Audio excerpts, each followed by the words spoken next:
Hello, everybody. We're going to talk about guitar and just what we do with our guitars. We got 4 really good guitar players up here, and I hope I remember everybody's name. So we have Ron Richards over here. Is it Ron or Ronnie? Well, we won't go there. It's Ronnie on my birth certificate. Yeah, but, okay. Really? Yeah, it is. That seriously goes. My name is Jimmy on my birth certificate. Yeah, I don't know why they did that back then. I guess everybody ended with Are NIE you from or Southeast something. Kansas or Indiana. Indiana? Yeah. I would say you're from Pennsylvania. Oh, sorry, Indiana. So, and then this is Lester Estelle. He's not from Indiana. No. And it's Lester on the birth certificate. Well, Yeah. see, it matches. And Jim Mathis over here. Jimmy Mathis. I'm David Smart, or Charles David Smart on the website. So. Anyway, we're going to talk a little bit about guitar and how we got started. And hopefully we'll continue a series like this and talk about guitar tricks and how to improve and be a better all-around musician and just have fun with your instrument. Okay, the first guy on our right over here, this is Ron L. When did you first start playing your guitar? Well, Your it first was guitar? somewhere around 10 years old. I saw a plastic guitar at G.C. Murphy in Linton, Indiana. What is G.C. Murphy? I think it's G.C. Murphy. Is it a department store? It was an old department store. Oh, They went belly up. a plastic guitar. Yeah, it was shaped really cool. Like And, what? well, it had a cutaway. Yeah. Had the cutaway on it, and it had the what do you call this kind of hole? F-holes? Yeah, Mhm. in it, and it had a back to it that looked like wood. It was Really? real shiny. Shiny does Yeah. it, yeah. And of course, I didn't know how to play. I bought it because it looked cool. And You bought it? well, my mom Oh, and okay. dad bought it for me, I but thought maybe lawnmower money. no, it didn't have any of that. Yeah. But brought it home and started just banging on it, and I lost my pick inside the Yeah. F-hole and couldn't I get do it that out. yeah. So I got a milk carton, found some plastic and made one, and it wasn't as good. Yeah. But I think the interest came from that, and then my dad was a Chet Atkins fan. He was Oh, yeah. always having the albums at home, and Yeah. so that was when I first started Yeah. just picking one up. What kind of music did you play? You remember? Back then it was, the attempt was to play anything, but I got interested in the Chet Atkins. Yeah. My dad hooked me up with a guy that played that Who? style. Daryl Smart, or Daryl Smart, yeah. yeah, Daryl Blake. Daryl Lake. Yeah, and he lived in Duggar, still lives in Duggar, Indiana. Duggar, Indiana. Yeah.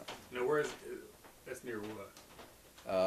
That's around Linton and Jasonville, Indiana. Yeah, Near Linton. Linton. Yeah. Okay. Oh, yeah, We just, just down from Shady Grove. Huh? Yeah. No, where is Linton? About an hour and a half southeast of Indianapolis, or Oh, okay. southwest of Indianapolis. Were you in the Kentucky line? No, not that far down. Oh, okay. Terre Haute wasn't far, about 25 miles. Okay. Yeah. So, It was my old stomping grounds. did it have plastic strings on your plastic guitar? It did, yes, Yeah. it did have. How long did you have your plastic? Did it have a name on it? Was there a model? I don't remember. I wish I still had it, of course, for fun, but it got broke. I sat on it or something. I remember my uncle had his first guitar was a Roy Rogers kind of guitar. And it had a rope string around the cowboy Dale and Roy on the front and Trigger down here. You know? Yeah. How long did you play that guitar? I don't recall. I think it was probably that summer. You know, I played it off and on, and then I don't know. It just disappeared. I didn't take care of Were you it. in the 5th grade, 6th grade? Do you remember? I don't know, 10 years old. Did you have music in school? Yeah, and actually, it was kind of my first performance was in our school band, With that guitar? but not with the band. I was in the class, and they asked me to bring my guitar and play a song, and by then I had upgraded to a new off-brand hollow body. It's shaped like a 335, Yeah. but it was small. Yeah. And by then I had taken lessons with Daryl Blake and had learned Cannonball Rag. Oh.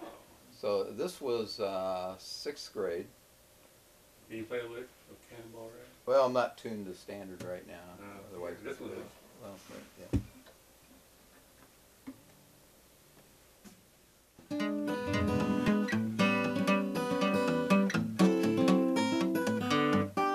There we go. Oh, very good. That's the beginning. How old were you when you learned that? I was in 6th grade. Good grief. Wow. Yep. Sound like Chad. I gotta learn that. But the funny thing was, I played this, what I thought was a good job on something that nobody my age was playing. And, they all clapped and everything. And then there was another kid in my class that happened to play. And he asked for the guitar. And he got my guitar and he started playing. Yes. And that's all I knew. He was and he got a standing ovation. I was like, well, that's cool. I should have played that one. Yes. But it was really enjoyable learning from a man like Daryl, because he just had all of the little shortcuts down, and he was sharing this stuff with me, and he was very, he's just a very friendly man. Did he teach you in his home or music school? Yeah, he lived in a home there in Duggar, and my dad would drive me over there every Saturday morning. Wow, that's pretty good of your dad too. Yeah, it was great. It was especially good because I knew my dad on Saturdays. He loved being out in his workshop, Yeah. and he kind of gave up that morning workshop to do that for me. Well, that's good. And he really wanted me to learn Chet Atkins. He just loved that style. Did your dad play Chet Atkins? No, that was, I think he was trying to put that on me, but a lot of good memories, The son carried the mantle. I guess so.